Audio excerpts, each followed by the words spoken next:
Buka ya ini dia. Assalamualaikum warahmatullahi wabarakatuh. Alhamdulillah, bersyukur kita kepada Allah dengan mengucapkan alhamdulillahirabbil alamin. Bersalawat kepada Nabi Allah yang melafazkan Allahumma sholli wa sallim ala sayyidina Muhammad wa ala sayyidina Muhammad. Baik, yang kami hormati Bapak Bang Ramadan yang telah meluangkan waktunya. Terusnya yang saya hormati teman-teman seperjuangan saya.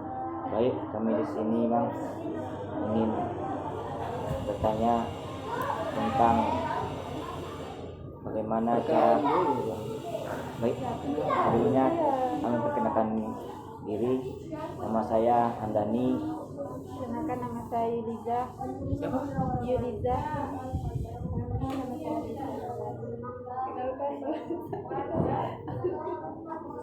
Udah lagi. Perkenalkan, nama saya Cindy. Kami sini diutus dari kampus dengan pembelajaran mata kuliah ADM dan supervisi pendidikan.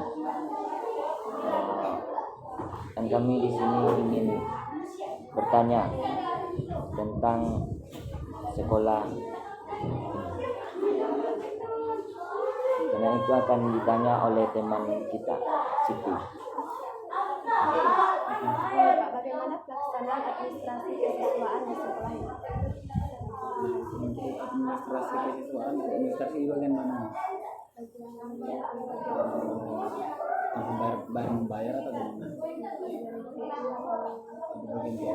Untuk di bagian itu kami biasanya menggunakan data-data siswa itu di EMIS.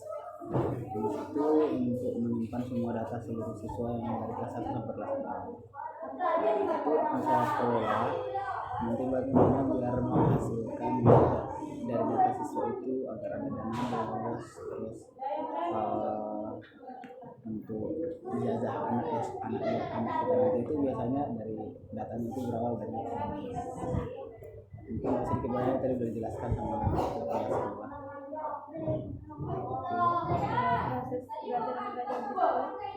Kalau proses belajar mengajar di sekolah seperti kita ketahui itu biasanya pertama-tama tadi kan udah nampak sendiri bahwasanya ada baris dulu ya. Kalau karena ini berhubung hari Senin itu biasanya upacara dulu.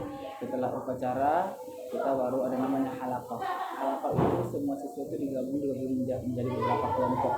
Jadi campur dari kelas 5, kelas 6, mungkin ada juga kelas 4-nya kayak di sini yang tadi itu ada kelas 4 namanya.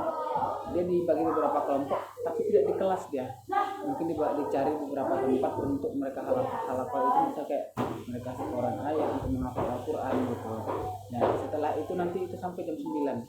Setelah jam 9 itu baru istirahat, kemudian setelah istirahat baru belajar mengajar di kelas seperti biasanya dari kelas 1 sampai kelas 6. Nah, kalau untuk hari Selasa itu kita biasanya dari pagi sobahun dulu, baru halaqah lagi. Sobahun itu kayak apa ya Pak? Dari pagi kan, baru halaqah lagi, terus kemudian baru belajar mengajar lagi. Nah, untuk proses belajar mengajar yang dilakukan oleh guru-guru di sini seperti itu. Membatasi siswa yang kesulitan melakukan belajar. Kalau siswa yang sulit dalam melaksanakan pembelajaran gitu ya, misalnya yang susah tidak fokus, sulit menangkap gitu kan, itu mungkin udah masuk kepada personal guru ya, kayak guru yang misalkan saya juga mungkin guru di sini kan, bukan TU aja, namanya saya mengajar juga. Jadi untuk mengatasi siswa yang kurang lamban dalam mengajar itu kita harus menggunakan beberapa metode dalam pembelajaran. Misalkan kayak harus sering menggunakan ice breaking. Ice breaking itu kayak penyemangat siswa. Ice breaking, tahu ice breaking? Mungkin nanti bakal banyak dipelajari di PGMI ya. PGMI itu setelah semester 3 sampai semester atas itu bakal banyak ice breakingnya. Mungkin sekarang belum banyak ice breaking ya, belum banyak. Jadi untuk nanti itu semester 3 itu kalian harus menguasai beberapa ice breaking yang kayak tepuk semangat semangat itu ice breaking. Jadi itu kan bisa memberikan relaksasi untuk siswa. Nanti mungkin mereka tidak terlalu bosan. Kita harus usahakan dalam pembelajaran itu tidak membosankan kepada anak. Nah, walaupun misalkan kita belajar matematika harus menggunakan ice breaking juga. Jadi ice breaking itu bisa ice breaking itu bisa kita gunakan melalui pembelajaran. Misalkan dalam pembelajaran bukan harus semangat kan itu. Jadi dalam pembelajaran matematika ice breaking apa yang cocok? Kita buat dan sesuaikan dengan pembelajaran matematika. Misalkan bernyanyi 1 tambah 1 tambah 1 2 tambah, itu kan menggunakan metode bernyanyi. Nah, siswa itu akan semangat. Nah, jadi dengan seperti itu siswa yang mungkin merasa lamban pembelajaran, mereka itu tidak merasa diasingkan di situ di sekolah, di kelas. Nah, jadi siswa-siswa yang mungkin agak cepat menangkap ya, mereka bisa saling membantu. Terus untuk materi pembelajarannya kita misalkan buat dalam pembelajaran kelompok itu kita harus menggabungkan siswa yang cepat menangkap dan siswa yang lamban. Jadi mereka itu saling membantu. Jangan kita asingkan yang pintar dengan yang pintar, yang lamban dengan yang lamban. Kalau seperti itu nanti mereka akan merasa diasingkan. Itu kalau dibuat sistem berkelompok. Terus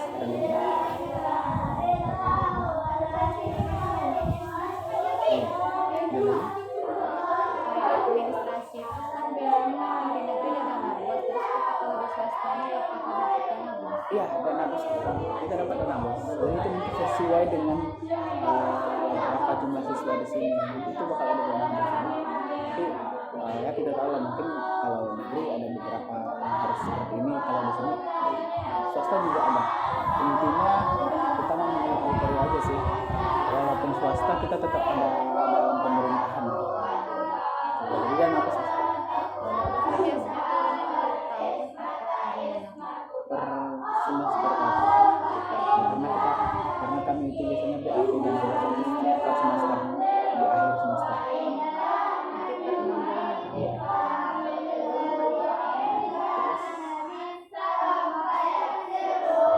Ini question?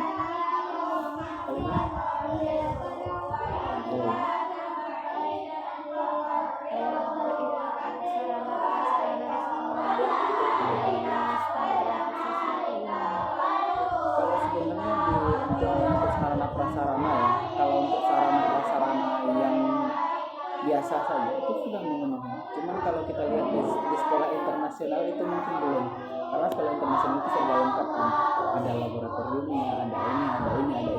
Cuman kita hanya untuk kita sekarang itu sarana prasarana itu lengkap, tapi belum seperti yang lengkap banget gitu ya. Untuk siswa belajar alhamdulillah sudah nyaman. Untuk siswa halakah mungkin ada ruangan, untuk siswa perpustakaan yang ingin baca ada perpustakaan gitu. Yang ingin belanja ada kantin, terus yang sakit ada UKS gitu. Namun kalau untuk lapangan basket atau apa itu tidak ada. Nah itu di kelas internasional mungkin lebih lengkap sarana prasarana, karena kita yayasan yang seadanya masih tidak cukup untuk belajar anak saja nih.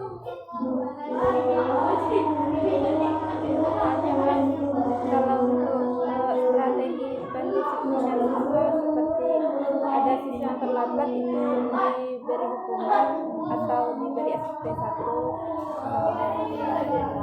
Jadi kalau di sini itu kita, kalau saya pribadi ya, karena saya di situ kalau seandainya siswa yang terlambat, kita boleh menggunakan punishment and punishment dan reward gitu kan. reward itu kan hadiah, kalau punishment itu hukuman. Jadi untuk siswa yang terlambat kita harus menggunakan apa namanya punishment yang merupakan bermanfaat untuk anak. Jadi jangan kita menggunakan punishment yang terlalu berat dan itu akan merugikan fisik siswa. Misalkan kita buat punishmentnya, saya kemarin baru membuat hukuman untuk anak yang tidak mengerjakan tugas, itu kan merupakan kurang kedisiplinan kan, yang tidak mengerjakan tugas. Saya buat karena hari itu kami belajar tentang studi Al-Quran hadis kan. Waktu itu pembelajarannya tentang surah Al-Quran. Jadi mereka itu tidak mengerjakan tugas yang saya berikan. Kemudian saya buat hukumannya, bagi siswa yang tidak mengerjakan tugas itu akan menulis surah Ad-Duha 10 lembar dalam jangka 5 menit gitu. Kan kayak termasuk punishment yang bermanfaat kan. Jadi secara tidak langsung mereka itu terlatih untuk menulis bahasa Arab dan terlatih untuk menghafal tadi surahnya. Itu kan merupakan termasuk hukuman yang bermanfaat gitu kan. Nanti bisa lagi kita buat, kalau tidak dapat dihafal ayat juz 30 ayat dari An-Naba sampai ini gitu. Jadi itu merupakan punishment yang bermanfaat. Jangan kita buat punishment yang merugikan orang tua, merugikan anak. Misalnya kalau untuk hormat bendera itu masih biasa, apa kita buat aja, karena itu merupakan efek jerah untuk anak. Terus untuk skop jam, buat aja skop jam, tapi jangan terlalu banyak, takutnya nanti merugikan fisik anak. Tapi kalau untuk bagusnya kita harus buat punishment yang membuat efek jerah. Jadi kita buat aja hukumannya 1 juz untuk seminggu ini. Itu kan efek jerah itu. Jadi mungkin dia takut merasa tidak mampu. Saya nggak akan mampu nih 1 juz dalam 1 minggu. Jadi takutlah saya untuk tidak mengerjakan tugas gitu kan. Jadi mereka takut gitu.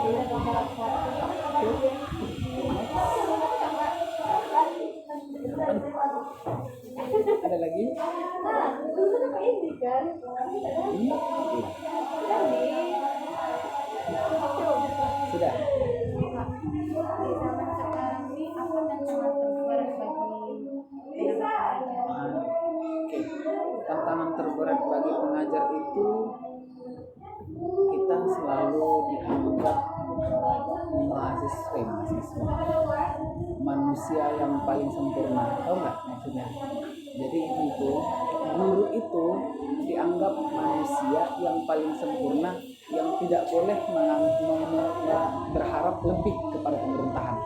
Yang pertama, misalkan kita bergerak sedikit untuk siswa, kita sudah dianggap guru yang kejam gitu, kayak kita nggak boleh memberikan apa sedikit, kayak baru-baru viral ini yang memberikan nasihat kepada siswa dan siswanya itu menfitnah. Nah itu kan termasuk jadi untuk tantangan terberat kita itu adalah penilaian masyarakat terdekat, penilaian masyarakat setempat. Jadi jika kita salah bergerak sedikit, gurunya gurunya begini, padahal kita tuh manusia juga kan, nggak mungkin harus sempurna. Terus dengan adanya seperti itu, kita meminta hal yang lebih dari pemerintah, kita nggak dibolehkan. Kayak kita gaji honorer itu seperti ini loh, sedih kali kami jadi honorer. Nah adalah manusia yang bilang lagi bahwasanya guru itu mengabdi dong, harus ikhlas dong jadi guru, tanpa mereka ketahui guru itu adalah profesi kan.